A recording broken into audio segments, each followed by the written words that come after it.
Good afternoon. My name is Andrew Keyt. I've been a Steppenwolf supporter for over 20 years.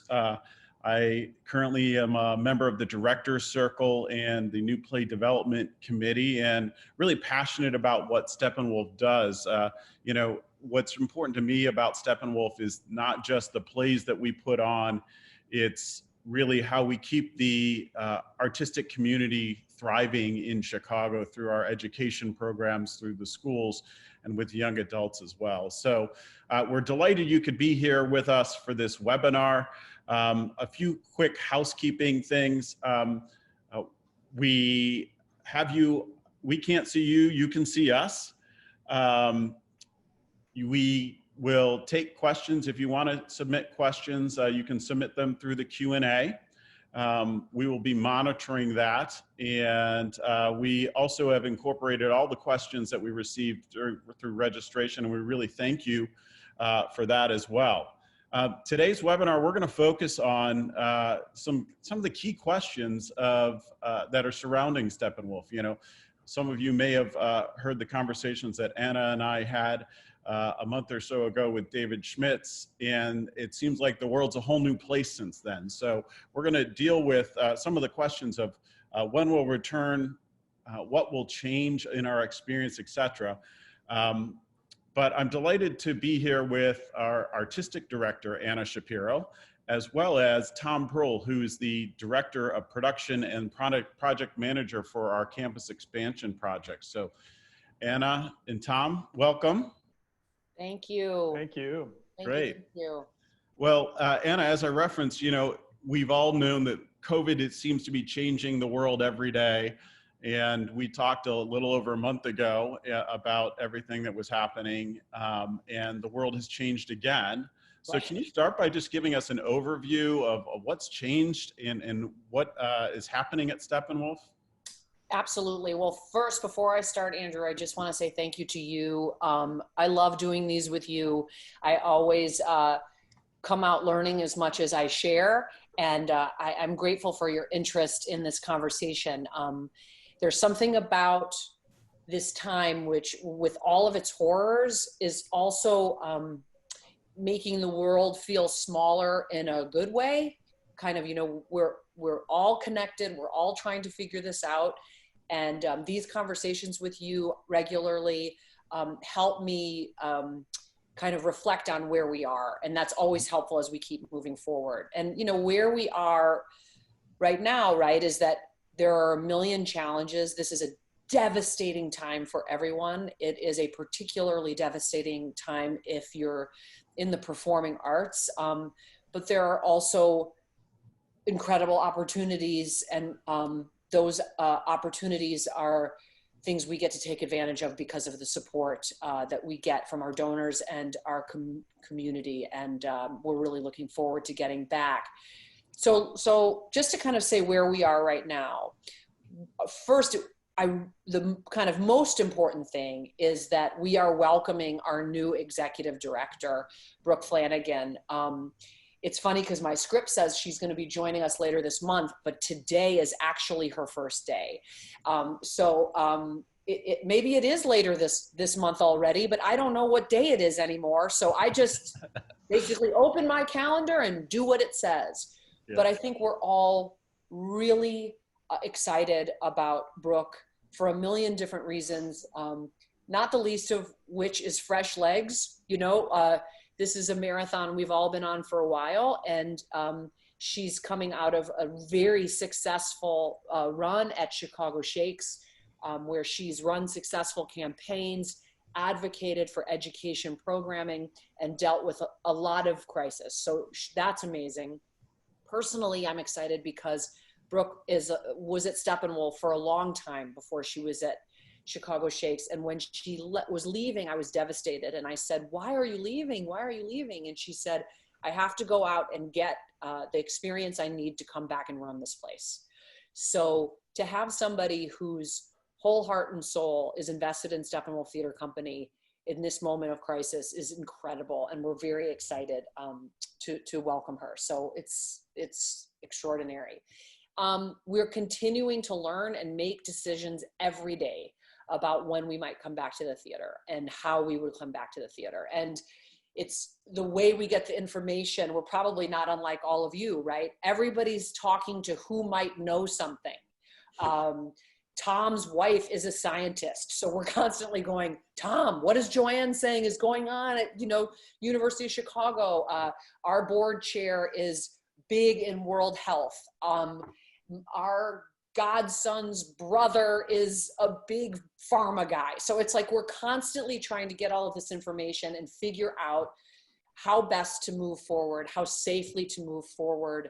I do want to say that one of the big questions that we've gotten is, why aren't you just kind of calling it? There's so many theaters across the country and across the city who are calling it, meaning we're not going anywhere, we're just going to shut down for a long time. There are a couple of reasons for that. And one of them is that we are a very well-run organization, and for decades have been a well-run organization.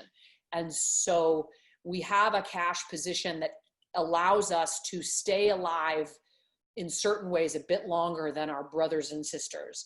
And what that allows us to do is certainly hope for a return to production, but also to care for our employees, because the longer we can keep a calendar active, the longer we can pay people, the longer people have health insurance.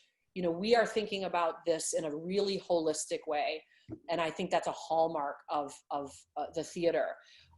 We also, have this building going up, which is this big conversation that we're going to have today. And I also feel like I really want to just acknowledge Tom Pearl, who is our project manager here. We could not have moved through this without him, because again, we were just talking before the cameras went on about his kind of incredible, endless curiosity about a process. And there's something about production people. They're not like normal people. They don't look at a problem and go, well, they look at I think they think everything's a problem. So they're constantly addressing it and kind of fixing it for the normal people who are easily flustered.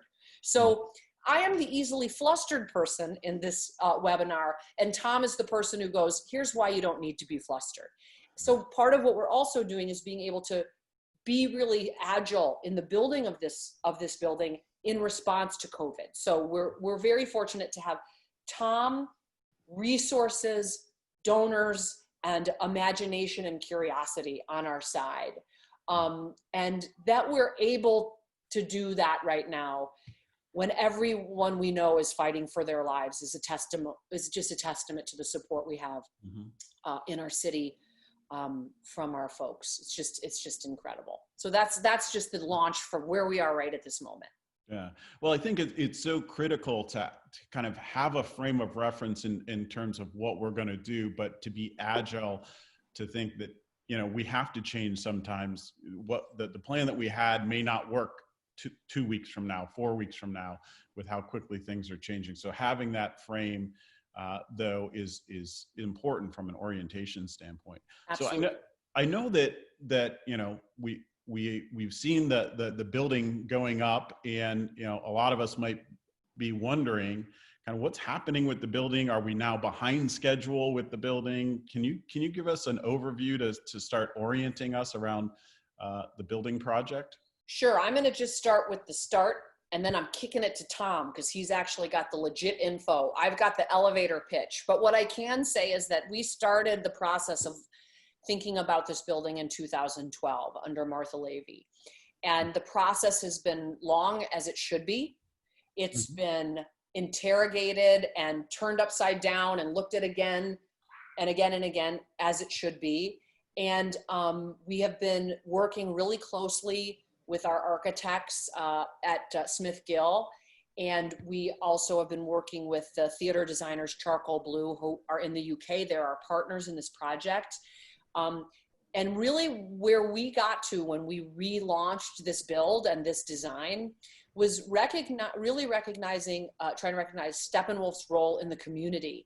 We knew that our building lacked invitation for a lot of different reasons.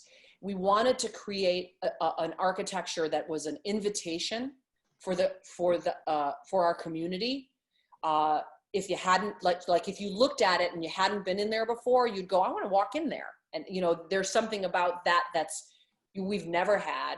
And then what happens internally with the architecture is to create a space for our staff, our artists, and our young people to naturally collide with one another every day. Theater gets made because people and ideas slam into each other. We don't, we have departments, but if we don't collaborate, we fail. And so the whole part of the whole kind of energy behind this building has been creating a space for the ensemble that makes them want to live more of their life in the building. An open invitation to our community to come join us at every single level, and a place where the people who do live their lives there every day feel the community and the energy of all of the ideas that are going on there every single day. Yeah, no, that's really powerful. So you have people like Tom who are here to make that vision a reality, and you know, really, as you say, the building sets the stage for the theater experience for everybody, including us as kind of patrons of the arts. Tom, can you tell us a little bit about how this vision is coming to reality, and what's the impact of this COVID process been on the construction process? Sure. Yeah. You know, the COVID thing has been interesting in that thankfully Illinois was deemed, had deemed construction to be an essential activity. So there's actually been surprisingly little impact on the actual construction for us. Coincidentally, by mid-March, we were done pouring most of the concrete, which if you drive by a lot, you would have noticed involved big crews working elbow to elbow, and had moved into a different phase of work where it's actually a little easier to implement social distancing work practices on the job site. So that timing was really lucky. Lots of adjustments have been made by the general contractor for safety, though. And we did hit some minor staffing challenges and some supply chain issues, but at this point, we expect that that's only pushing our finish date by a month or two, which is not that large if you think about the 21-month schedule of construction. So this should have us opening our first play in the new theater in the fall of 21 is where we expect to have that work completed. Yeah. And what's the role that you play in this process? Sure. So, you know, my normal day-to-day job is director of production, which means I'm the project manager for all of the plays, shepherding the design process, and then supervising our production staff who bring those things to life. So given those day-to-day responsibilities, I have a big stake in making sure the new building and related renovations create a really high-functioning campus. So thankfully, David and Anna recognized that and put me at the center of the design process. I started at Steppenwolf in May of 2014, which meant I had just about a year to learn the ropes of that job before we actually started the design process of what is now taking shape on Halsted. And my role, in short, has been to make sure we get the building we want and need. So I've been in every design meeting with our architects and theater designers from the very beginning, but I've also played a key role in engaging the staff and the ensemble in probing what those needs and wants were. And then as the design ideas started to come back to us, testing whether or not those are meeting people's needs and making sense to people. So these days, most of my waking hours are taken up with lots of coordination meetings with our contractors, designers, and consultants on everything from code requirements to which way each and every door should swing open, you know, just every little detail of getting the building right. Yeah. I feel like, should I just sort of maybe define the project a little bit, what the pieces are? That'd be great. So the project really started before I arrived with the acquisition of 1700 North Halsted and its conversion into our offices and a small black box theater. And then in my second year, we completed that after Anna had taken over as artistic director when we launched Front Bar, which really finished out the hopes for that building. And to one extent or another, these elements in the 1700 building had originally been thought of in an earlier schematic idea for what a new building to the south of the main theater would be. And that really freed us up to rethink what could happen in this new arts and education building. So the elements, once it's fully completed, there would be the building under construction right now, the arts and education building, will consist of a 400-seat in the round theater with a variety of flexible seating configuration options. That's the entire stage is trapped so we can bring things up from below, and an extensive catwalk and grid system above, which makes for a much more technically capable space than the upstairs theater that it replaces, which has really none of those features. At the south end of the lobby, there'll be a new tap house bar with several beer, cider, and wine options on tap. Behind the theater on an upper floor will be a new costume workshop and other greatly improved on-site work areas for our scenic and props teams to make changes and repairs. And then at the top of the building, the top floor, is a suite of studio classroom spaces dedicated to our Steppenwolf education programs. And these will be the first time we'll have spaces that are dedicated solely to their work, and is really going to be a catalyst for a great expansion of that work. Then next door in the 1650 building, we are, as I speak, renovating the lobbies, and that will be completed this fall. And that'll include an expanded box office to serve both of the theaters. And then on the second floor, a large wine bar and lounge area, as well as, I think many people will be glad to hear, much needed renovations to our 30-year-old restrooms.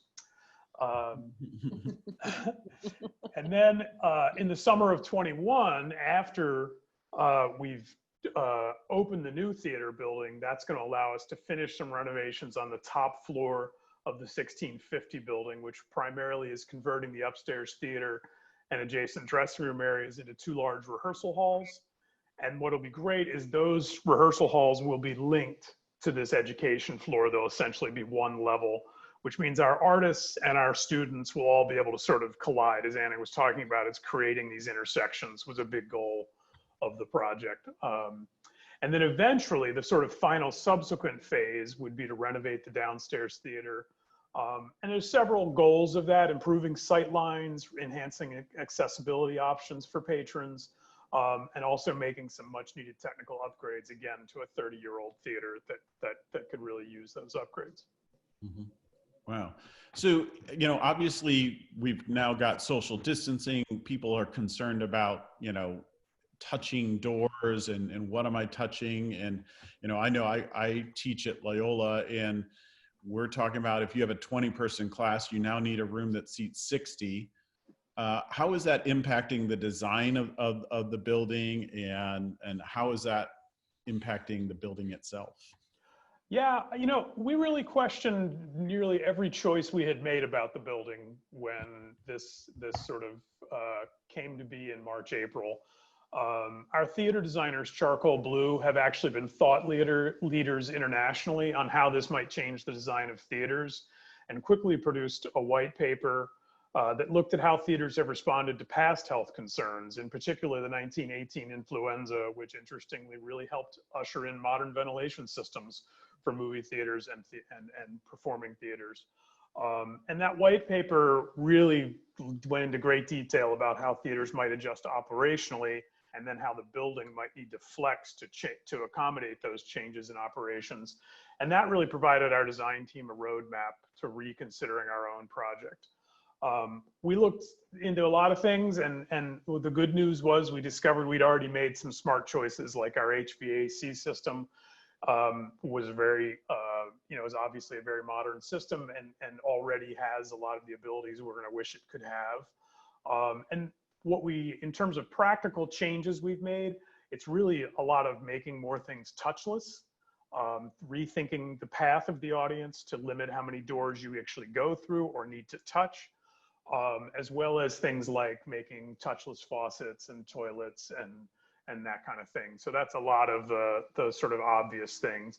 But I will say this conversation is really still very much alive. It's still part of our weekly construction meeting is to regroup about what we're all hearing out in the world and thinking about how that might continue to help us flex our choices. And in a lot of ways, we have the advantage of a pretty long runway left. You know, we're not talking about performing in that building until fall of 21. So we're sort of continuing to monitor and think about how we might make tweaks as that time rolls out. And we learn so much more about this pandemic. And I think we're all hoping that things get better by next summer. So Anna,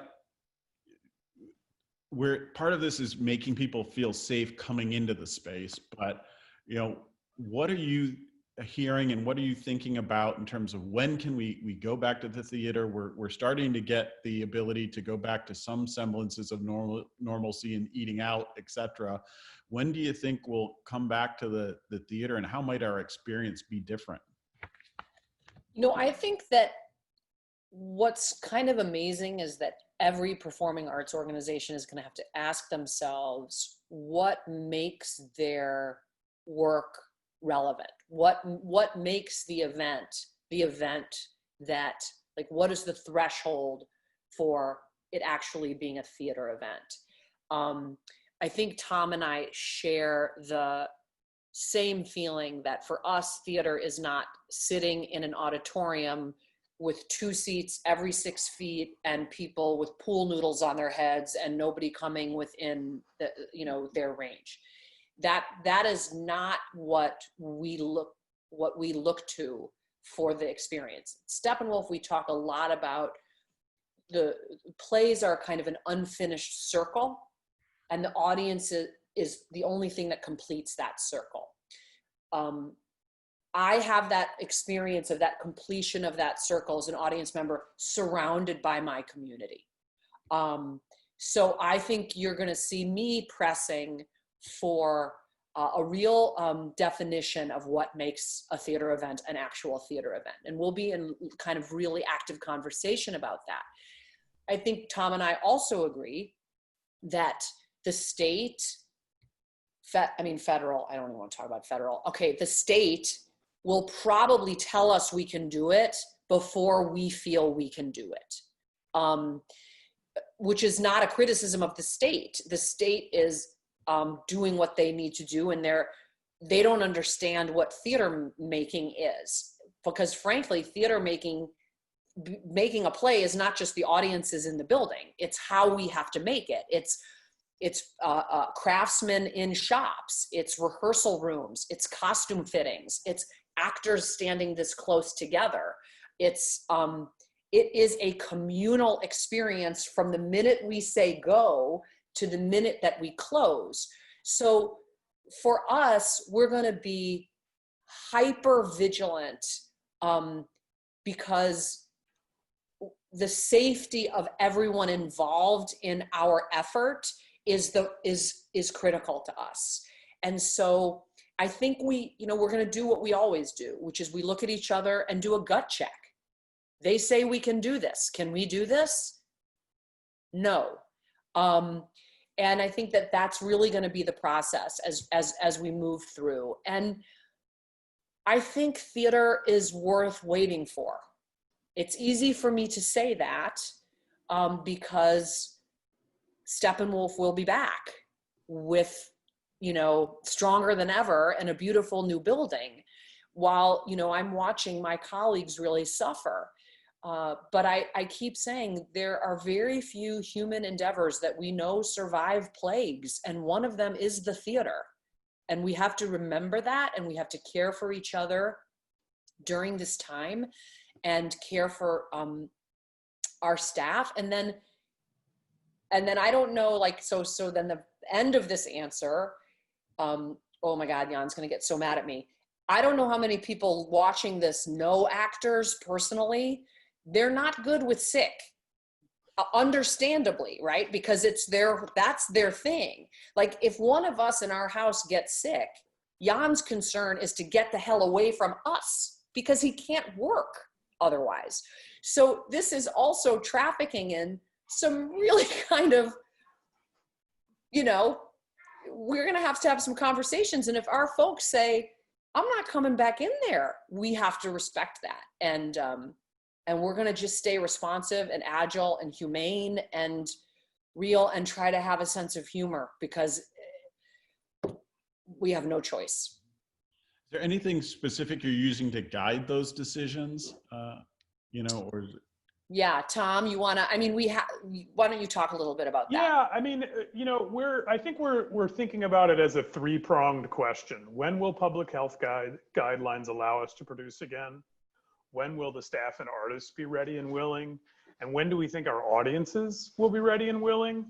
And the public health guidelines, the city of Chicago has actually started to give us some pretty clear understanding of how that's going to work. And our estimation is we feel like we would need to be back to 2/3 or maybe 75% of capacity for it to feel like a satisfying experience like Anna was describing. Mm-hmm. To get to that capacity, we know that Chicago needs to be seeing a quarter or less of daily new cases than it's seeing right now. Now we're at a quarter of what we were at the peak right now, right? So we've traveled a great distance.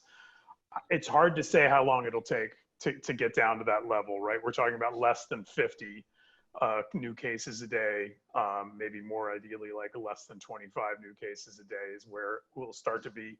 Because the other thing we have to think about is stability. We don't want to come back only to have to pause. I mean, some of that might be inevitable, but if we know it's going to be, if things are still feeling rocky, we'll probably, as Anna said, we'll probably wait rather than lead on that. Our staff and artists we're in conversation with already. We know that a lot of that depends on where you are. Our actors who live in New York have a very different experience than the actors, who live in LA until recently. And now folks in LA are starting to experience this in a very different way.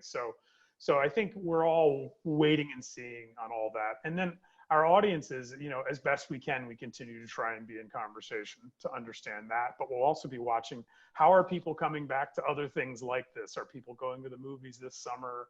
Are people going to live music and that kind of thing? And what are their experiences of that? Yeah.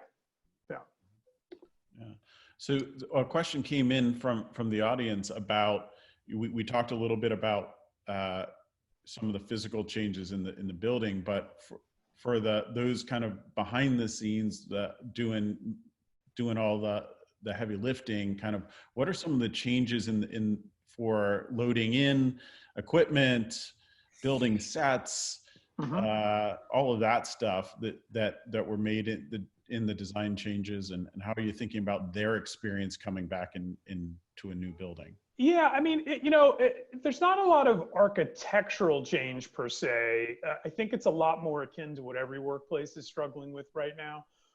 How do I limit the number of people I have working on site as much as possible, which is to say any work that can happen remotely should do so. That's largely dividing us into admin and production. So most of our administrative staff can be pretty effective remotely. Most of our production staff struggles with that. So as we think about how to bring our production staff back, we're trying to spread the work out. So for instance, right now, we are just now striking bug because this all happened so quickly. So this week, we're here striking the show that we closed in the middle of March.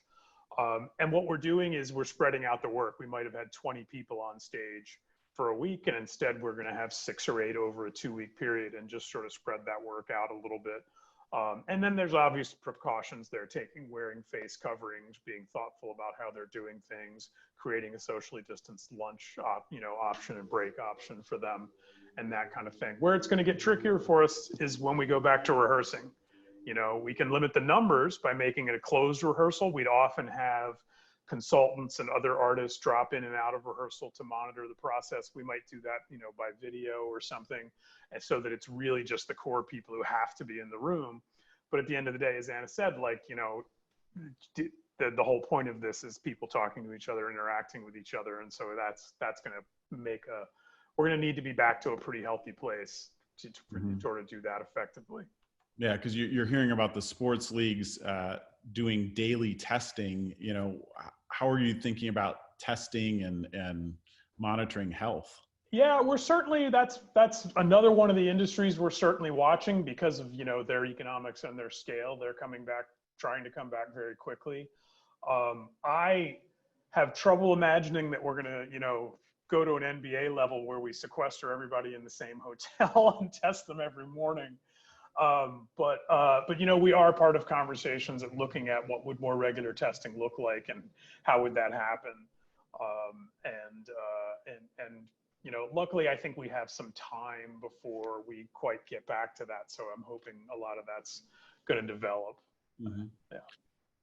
So how are you guys interacting with the audiences, with your actors, to get feedback and input on this return to action? I mean, you're not just talking internally, but you're engaging. How are you getting input from audiences and actors about how, and the support team? Yeah, I mean, I think everybody has a different risk tolerance, and everybody has a different place. You know, there's this ongoing conversation about what is essential and what isn't essential. I can tell you that to my 88-year-old mother, theater is essential. You know, she'll be back in there for better or for worse the minute she's allowed to be back in there, because life for her is like, what's the point if she can't go to the theater? Mm-hmm. We're mostly right now, Andrew, with the audience answering their questions, right? We haven't done a lot of asking them questions yet because we are nowhere near what Tom is talking about. We have some time before we can even contemplate, when would you come back? We're looking very closely at these national surveys, and there are surveys that are well more comprehensive than anything we could do at this point, that are really informative for us. But I do also want to say that, you know, Chicago is a really special place when it comes to theater. You know, people, it is a part of people's lives in a way that is incredibly moving to me. You know, Jan and I were walking down the street the other day in our neighborhood, and for the first time, a couple who were a bit older than we are kind of ran out onto their porch and said, "We love you, we miss you so much." They'd never introduced themselves to us before, I think because they said, "We just didn't want to bother you." But like, when are you coming back? That's the question. And we answer it the way we're answering these questions now. For the artists, it's interesting. The when are we coming back is less about when can they work again than a little nervousness that we don't try to come back too soon. So they want to be able to show up the minute we need them, but they're not used to being treated very well, right? So the idea that we would, that the community in general would jeopardize them, you know, that's never going to happen. We're not doing that. We will listen to them as we go. And I'm dealing with this in both regionally at Steppenwolf, Andrew, and on Broadway, because I have a Broadway show that got stopped and that is supposed to now reopen 1 year from when it was supposed to, March 16th. And it's really interesting because it's Tracy lets us play. Mm-hmm. He and I were talking about this the other day, and he said, I went from celebration to being nervous. Mm-hmm. He's in the play. Mm-hmm. These are things, you know, this is human. So this is not something we can pinpoint right now. We have to be open. We have to be listening. And that's what we have to keep doing. And we're listening to the national conversation in a big way. Yeah, when the lockdown happened, a group of us were going to be heading that weekend to New York for that opening, and it had to get shut down. It was just kind of mind blowing. So I know you guys did a survey, and this is a question that came in over the Q&A, but you did a survey about what people might be comfortable with. Did you draw any conclusions from that survey that you did? I would not know the answer to that because I'm basically juggling knives that are on fire, and I don't remember looking at the answers to that. I wouldn't have even known we did one, which is, oh my God, David's going to kill me that I said that. That's why you're the artistic director, right? Truly, I don't know. Yeah. Tom, do you have any information on that? I don't know. I'm guessing came through our marketing department, and I haven't been privy to that yet. I think largely because because end of November is the earliest we're talking about. Right. We're not quite, thinking at that level yet, I don't think. Yeah. Well, I mean, you got to put out the fires first. Yeah. To survive. That's right. That's right. So you guys have been doing some amazing things online, the Siegel reading and the radio play. What's going to be the role of virtual programming as we move forward? Is this new norm, or is this going to be a part of Steppenwolf forever? Or? I actually hope it will be a part of Steppenwolf forever. One of the things, Andrew, you and I talked about this before, that we really feel at Steppenwolf is that you cannot replicate the live theater experience. That what that gives us in our lives is very particular. It's very special to those of us who are devoted to it. And so we knew the minute this started, we weren't going to try to do that because we don't believe it's possible to replicate it. So what we tried to really look at and interrogate was what is the meaning of theater in people's lives, and to create virtual programming that hopefully added meaning, put that meaning back in their lives while not being able to replicate the experience. As a result of it, we've come up with some incredible projects. We are the beneficiary of also something that some of our sister theaters are not, which is that we have an ensemble. We have a group of artists for whom Steppenwolf is home, and they're not working. So normally I'm trying to chase them down and find, like, 2 years from now, can you give me 8 weeks? But right now they're all sitting there saying, oh, my theater, I want to help my theater. And so we're able to generate projects like the ones you've seen, American Clock. American Clock was the Arthur Miller radio piece that we just released. I think it just ended its run. That had something like 37 ensemble members in it. That's not ever going to be something that happens on stage. That won't ever happen. So that was seminal moment for us that none of us will ever forget. And as we move forward with our new programming, we're commissioning writers to write for the platform, and that's amazing. So we have a ton of new work coming. We have all kinds of access ideas, meaning like, getting to know our artists in a different way. We're going to start a playwrights book club where, you read one of Tracy's plays or one of Rajiv's plays or one of Bruce's plays, and then you join a conversation online with the author. We're trying to, again, continue to create the meaning in people's lives that has been pretty much erased by this thing. So my hope is that when we go back to producing, we're so good at this virtual life, because remember, virtual work, you don't have to live in Chicago. You don't even have to live in the United States. And to know that people all over the world will be able to have access to Steppenwolf easily and at a very, very low price, that is a beautiful thing that is coming out of this. That was one of the questions that came in is, have you seen Steppenwolf become more accessible to people? Yes. And the education work we've done in our education work, they've not stopped. They've done something like, 10 workshops. They did 10 workshops in the first 2 months of the pandemic. And what's amazing about that, and what moves me even the most, is that you're seeing young people from all over the world tuning into that. And since, education and art making at Steppenwolf, they are next to each other for us. They are joined for us to be able to give access to the work we're doing and to how beautiful a life in the theater, whether you make it or you sit and watch it, can be for young people. It's huge. It's huge. Megan Schuckman, who's the head of Step Ed, has this incredible list of countries. The countries are crazy who are tuning in. It's wonderful.